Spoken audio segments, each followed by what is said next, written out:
بسم اللہ الرحمن الرحیم۔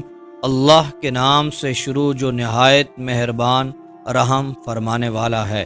سامعین و ناظرین کے لیے دعا گو ہوں اللہ عز و جل آپ کی تمام حاجتوں کو پورا فرمائے۔ دوستو، آج بہت سارے ہمارے بھائی اور بہنیں یہ کہتے ہیں قسمت ساتھ نہیں دے رہی، قسمت ساتھ واقعی نہیں دے رہی، جس چیز میں ہاتھ ڈالتا ہوں نقصان ہو رہا ہے، نقصان ہی نقصان ہوتا چلا جاتا ہے، کاروبار میں نقصان ہوتا چلا جاتا ہے، اس کے علاوہ جس چیز میں ہاتھ ڈالتا ہوں بہت زیادہ نقصان پہ نقصان ہو رہا ہے۔ تو دوستو، آج ایک تسبیح بتانے والا ہوں، آپ یقین مانیں اس تسبیح کو آپ صبح اور شام پڑھنا شروع کر دیں، انشاءاللہ عز و جل جس چیز میں ہاتھ ڈالیں گے وہ چیز آپ کے لیے سونا بن جائے گی۔ قرآن پاک کی ایک چھوٹی سی سورت ہے، اس کا بتانے والا ہوں۔ آپ نے اس سورت کو صبح اور شام اس کی ایک بس تسبیح پڑھنی ہے۔ آج ہر بندہ یہ کہہ رہا ہے کہ میں بہت زیادہ پریشان ہوں، مشکلات کا سامنا کرنا پڑ رہا ہے، اور پھر میرے کام اٹکے ہوئے ہیں، میری حاجتیں پوری نہیں ہو رہی۔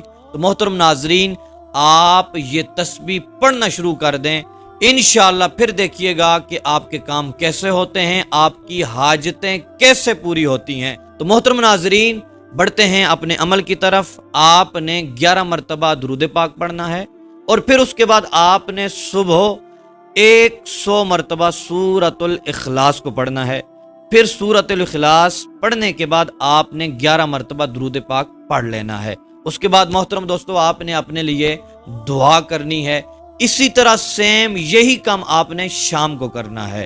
100 مرتبہ صبح اور 100 مرتبہ شام کو سورۃ الاخلاص آپ نے پڑھ لینی ہے۔ اس کے بعد آپ نے دعا کرنی ہے۔ تو محترم ناظرین، یہ آپ چند دن عمل کر کے دیکھیں، اس کو آزمائیں، اور ویسے بھی آزمانا تو نہیں چاہیے، جو کام بھی ہو وہ یقین کامل اور صدق دل کے ساتھ کرنا چاہیے، کیونکہ حدیث قدسی میں آتا ہے، آقا کریم صلی اللہ تعالی وسلم ارشاد فرماتے ہیں کہ اللہ تبارک و تعالی اپنے بندے کے گمان کے مطابق معاملہ فرماتا ہے۔